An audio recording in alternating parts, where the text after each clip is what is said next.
শুভ সকাল আমার প্রিয় বন্ধুরা, তোমরা কেমন আছো? আশা করছি তোমরা সবাই খুব খুব খুব ভালো আছো ও সুস্থ আছো। আর আমিও কিন্তু তোমাদের আশীর্বাদ আর ভালোবাসায় ভালোই আছি।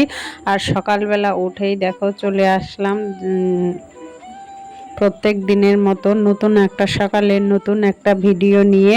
আর এই যে দেখো আমার রান্নাঘরের কি অবস্থা, তা চলো দেখাই, তোমরা পুরোটা দেখো।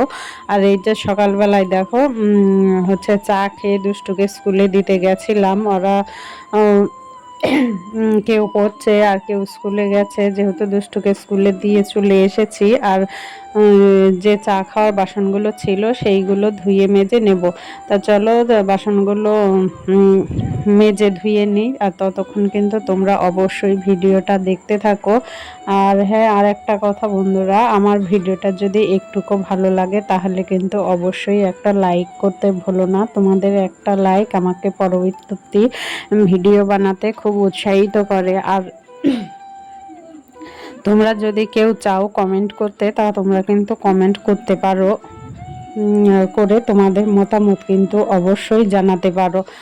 আর হচ্ছে আজকে তো আর বাজার ঘাট নেই, আজকে যেহেতু কৌশিকী অমাবস্যা, আর রাত্রে কিন্তু পুজোতে দুই জায়গায় পুজো আছে, সেইখানে দু জায়গায় কিন্তু নিমন্ত্রণ আছে। তা ভাবছি কোন জায়গায় যাব। আর তোমাদের দাদা ভাই যদি বাড়িতে থাকতো তাহলে কিন্তু তোমাদের দাদা ভাই এক জায়গায় যেতে পারতো, আর আমরা কিন্তু এক জায়গায় যেতে পারতাম, কিন্তু যেহেতু বাড়িতে নেই সেই জন্যে আমাদেরকে যেতে হবে। তাই ভাবছি যে কোথায় যাব। আর এইদিকে কিন্তু আমার যে সকালবেলা মানে রান্নাবান্না সেটা কিন্তু হয়ে গেছে। আজকে কিন্তু সেই রকম কিছু রান্নাবান্না করিনি, যেহেতু অমাবস্যা আজকে। আর রাত্রে যেহেতু নিমন্ত্রণ আছে সেই জন্য কিন্তু নিরামিষেই রান্না করেছি। আর যেহেতু আমরাই খাবো সেই জন্যে কিন্তু সয়াবিন আলুর তরকারি আর ভাত করেছি, ওইটা দিয়েই সকাল দুপুর চালিয়ে দেবো। কি বলতো, রান্না করলে কিন্তু করাই যায়, কিন্তু দুটো তিনটে রান্না করলে খাওয়া হবে না, সেই জন্যে। আর নিরামিষ তো সেই জন্য ওরা খেতেও চায় না, সেই জন্য কিন্তু আর কোনো তরকারি করলাম না, সয়াবিনটাই করলাম। তা যাই হোক, সয়াবিনটা দিয়েই কোনো রকম আজকের দিনটা চালিয়ে নিতে হবে। আর পাশেই যেহেতু পুজো হচ্ছে, মানে রক্ষাকালী পুজো হচ্ছে, সেই জন্যে কিন্তু পাড়ার সবাই বলতে পারো যে নিরামিষ খাচ্ছে। তা আমরাও কিন্তু সেইটা ভেবেই নিরামিষটা খাচ্ছি, সেই জন্যে মাছ মাংস সেই দিকটাই গেলাম না। আর এই যে আমার রান্না করে গ্যাস মুছে তারপরে দেখো এই যে টেবিলের উপর যে এই টেবিল ক্লথটা পাতা আছে সেইটা না একদিকে বেশি ঝুলে গেছে, সেই জন্য দেখো সেইটা ঠিকভাবে দেখো এদিক ওদিক টেনে ঠিক করে দিলাম, দিয়ে টেবিলটা মুছে নিচ্ছি। তা চলো তোমরা কিন্তু ভিডিওটা প্রথম থেকে শেষ পর্যন্ত অবশ্যই দেখো, দেখার জন্য অনুরোধ রইল। আর যদি দেখতে দেখতে আমার ভিডিওটা একটুকু ভালো লাগে তাহলে কিন্তু অবশ্যই তোমরা যদি চাও যে আমার পরিবারের একজন নতুন সদস্য হতে, তাহলে কিন্তু অবশ্যই আমার চ্যানেলটাকে সাবস্ক্রাইব করে আমার পরিবারের একজন মিষ্টি সদস্য হয়ে থেকে যেতে। আর এই যে দেখো বিছানাটাও কিন্তু পুরো অগোছালো, ওই ঘরের বিছানা কিন্তু আজকে সকাল সকাল তোলা হয়ে গেছে।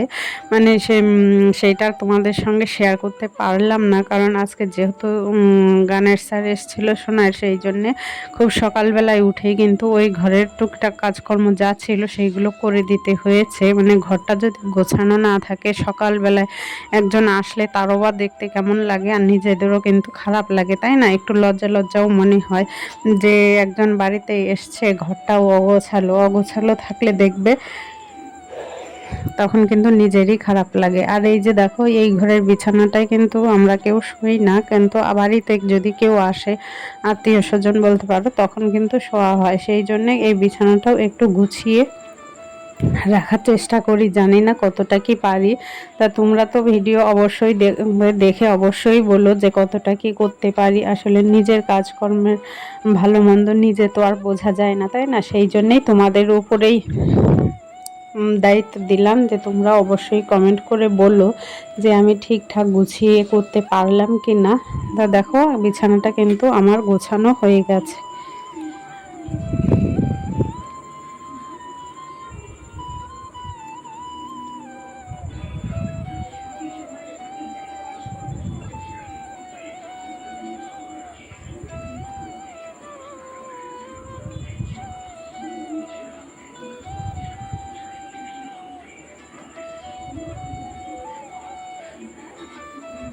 আর এই ঘরে যেহেতু কেউ শোয় না, সেই জন্য খুব একটা বালিশ নেই, একটাই পাশ বালিশ আছে।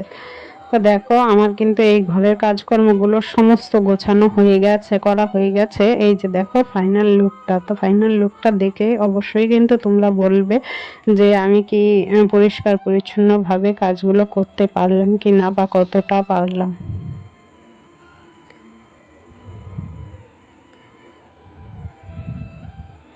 তা চলো ভিডিওটা কিন্তু দেখতে থাকো।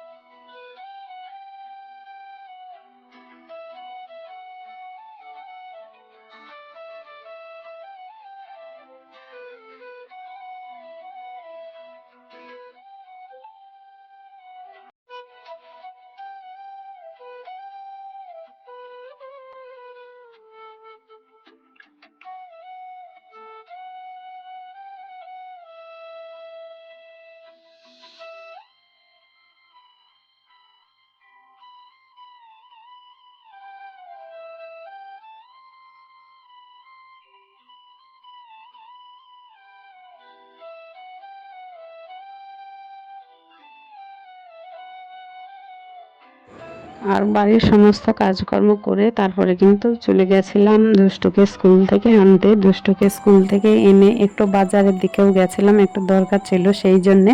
তা বাজার থেকে এসে দেখো ওই যে আমরা ছোটোবেলার থেকে শুনে এসছি যে ভাদ্র মাসে যে তোলা যে সমস্ত জামা কাপড় থাকে সেইগুলো নাকি একটু রোদ দিতে হয়, মানে রোদ খাওয়াতে হয়।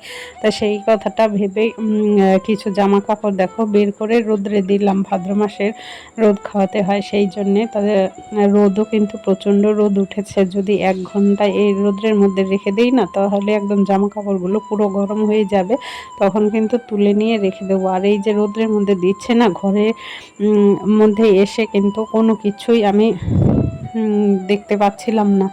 তা দেখো যাই হোক জামা কাপড়গুলো তুলে নিয়ে আসলাম, এনে দেখো এখন গুছিয়ে রাখছি। আসলে একটু গরম গরম রাখার চেষ্টা করছি। আসলে সবাই বলে যে ভাদ্র মাসের জামা কাপড় রোদ দিতে হয়, সেইটা নাকি একটা নিয়ম, তথা সেইটা এতটা আমি জানি না। আমার মনে হয় যে এই যে বর্ষাকালের বৃষ্টির সময় যে সব জিনিসপত্র স্যাঁতসেঁতে হয়ে যায় বা পোকামাকড় হয়, সেইটাই হয়তো তাড়ানোর জন্যেই হয়তো এই জামা কাপড়গুলো রোদ দিতে বলা হয়েছে। তো সেই রকম বললে হয়তো আমরা দেবো কি না, সেই জন্যেই হয়তো এটা একটা নিয়ম বলে চালু করেছে, তাই না? তো ওইটা আমার মতামত, আমার চিন্তাভাবনা, সেটা জানি না কী কারণে দিতে হয়। তা যাই হোক দেখো আমি কিন্তু জামা কাপড়গুলো তুলে এনে ভাঁজ করে শোকেসের ভিতরে রেখে দিচ্ছি। তা চলো আমি জামা কাপড়গুলো গুছিয়ে নিই। আর আজকের ভিডিওটা কিন্তু এই পর্যন্তই। যদি আমার ভিডিওটা ভালো লাগে তাহলে অবশ্যই তোমরা সবাই আমার পাশে থেকো। তোমাদের সাপোর্ট ছাড়া আমার ইউটিউব জার্নি অসম্ভব। তবে আজকের মতো এইখানেই শেষ করছি।